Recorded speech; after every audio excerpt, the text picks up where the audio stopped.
श्री वीतरागाय नमः। भगवान महावीर स्वामी की जय। आज की चर्चा का बिंदु है चिंता। चिंता नहीं, चिंतन करो। क्या है चिंता? धन, शरीर, पुत्र आदि का अपने मन माफिक चलने होने की चाह, इच्छा, आकुलता से मन का आंदोलन, तनाव, झुंझलाहट, आशंका आदि में ग्रस्त रहना तनाव है। कैसे लक्षण पता चलते हैं चिंता के? ये काम कब होगा, कैसे होगा, होगा कि नहीं होगा, अच्छा होगा या बुरा होगा, मेरा क्या होगा, कहीं मुझे कोरोना ना हो जाए, हो जाएगा तो मेरी मदद कौन करेगा, कहीं ये ट्रेन लेट ना हो जाए, कहीं रिजर्वेशन ना मिला तो। ना संसार में नाना प्रकार के टेंशन, लड़का पास हुआ कि नहीं हुआ, ये सारा काम चिंता का है। क्यों होती है ये चिंता? क्योंकि दो कारण हैं। एक तो ये है कि प्राणी को यथार्थ संसार की वस्तु व्यवस्था का या पदार्थों के चलने वाले क्रमबद्ध प्रमाण का ज्ञान नहीं है। दूसरा कारण है चिंता तभी होती है जब जीव चैतन्य को ताक पर रख देता है। चैतन्य को ताक पर रख देता माने उसके लिए चेतन आत्मा की कोई कीमत नहीं है। उसे तो अचेतन पदार्थ की ताक झांक, अचेतन की ताक झांक और चेतन को ताक पर रखने से चिन्ह, चिन्मय को ताक पर रखने से चिंता होती है। और चिंतातुर व्यक्ति कुसंग अनैतिक कार्यों में लग जाता है और वह नहीं जानता है कि इस चिंता का फल क्या होता है। जबकि चिंतन से जागृत होता है विवेक, हिताहत का निर्णय, बस स्वरूप का यथार्थ बोध, द्रव्य के परमन की स्वतंत्रता, और उससे होता है आत्मा के कल्याण का मार्ग प्रशस्त। इसीलिए ज्ञानी कहते हैं, हे भव्यो, चिंता को छोड़ स्वभाव का चिंतन करो और तुम्हें मुक्ति की प्राप्त होगी। चिंतई का दूसरा नाम है टेंशन और संलय। ऐसा ना हो जाए, ऐसा हो जाए तो अच्छा है, ऐसा हो जाएगा तो ऐसा कर लेंगे। चिंता और चिंतन दो तलवारें एक म्यान में एक साथ नहीं रह सकती। अगर चिंता तो रहे तो चिंतन नहीं चलेगा। इसीलिए चिंता में जलो मत, चिंता की चिता जला दो। जलने के पीछे जलना छोड़ो। जो जलते हैं वे चिंता में जलते हैं। दूसरों की बढ़ती को देख के ईर्ष्या करते हैं, उनके अनावश्यक चिंता होती है कि मेरे भी हो जाए।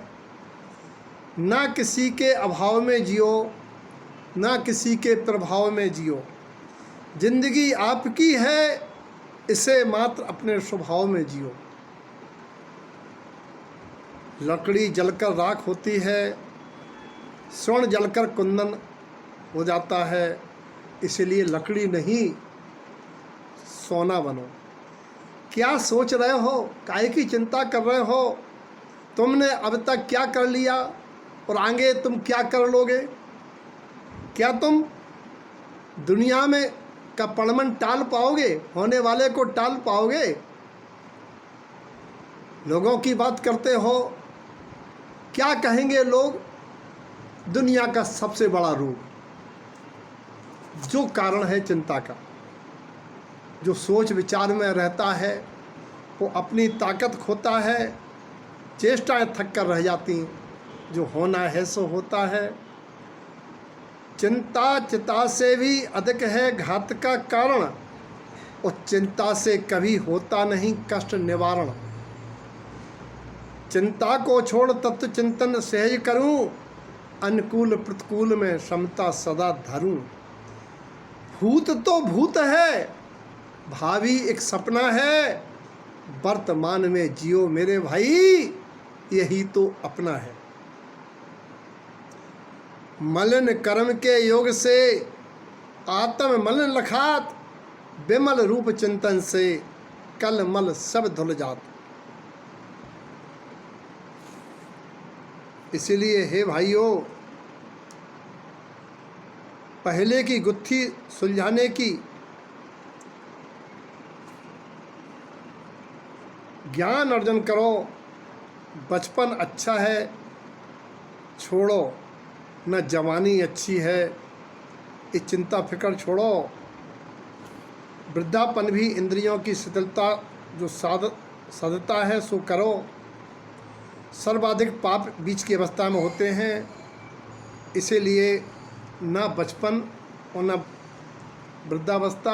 अगर जवानी सुधर गई, संभल गई, जवानी में ज्ञान आ गया, इस जवानी में यथार्थ बोध हो गया, जवानी में आसक्तियाँ कम कर ली, सकारात्मक सोच हो गई, तब जाके चिंता मुक्ति होती है। लोगों ने पूछा चिंता से हानि क्या है? दुख, तनाव, अधीरता, अविवेक, असहनशीलता, विकारों की उत्पत्ति, नकारात्मक सोच, अवनति का मार्ग, विद्वेष, वैमानस और कलह, नाना प्रकार की हानियां हैं। इसीलिए चिंता मिटने के लिए कुदेव कुगुरु कुधर्म की शरण मत जाओ, बल्कि चिंतामणि आत्म स्वभाव का चिंतन करो, जनवाणी का चिंतन करो, चैतन्य पिंड का चिंतन करो, पीड़ा चिंतमन भी छूट जाएगा। आचार्य कहते हैं स्वात्म चिंता सदा बुधई, अपनी आत्मा की चिंता करो। ये जिनकी चिंता कर रहे हैं ये सब तो छूट जाएंगे। हमें फिर अगले भाव में फिर शरीर धारण करना, हम कहाँ जाएंगे? अपनी चिंता करो।